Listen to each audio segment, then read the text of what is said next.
Opacité et manque de transparence, ces mots reviennent souvent pour évoquer la gestion des déchets nucléaires militaires en France. Ce point de crispation majeur avec le gouvernement, le relais français de la campagne internationale pour abolir les armes nucléaires le souligne dans un rapport d'une 40aine de pages. L'ONG veut briser le tabou avec le soutien de parlementaires. Il est important aujourd'hui non seulement de connaître les volumes de déchets d'une manière très précise, qu'on inventorie les volumes de déchets et là où ils se situent.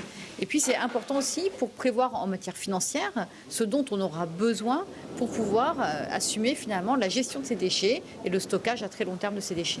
L'organisation non gouvernementale, prix Nobel de la paix en 2017, veut contraindre le gouvernement à la clarté pour mieux identifier les lieux et les quantités de déchets radioactifs.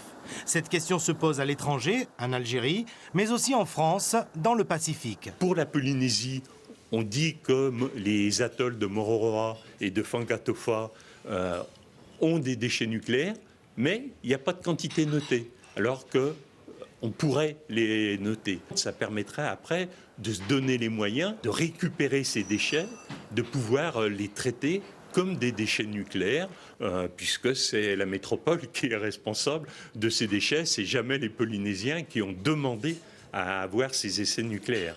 Ce rapport s'inscrit dans le prolongement d'une proposition de loi qui préconise notamment la création d'une délégation parlementaire sur les déchets nucléaires militaires.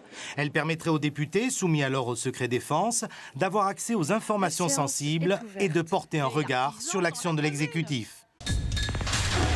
L'information en continu sur Polynésie la première, Internet et réseaux sociaux.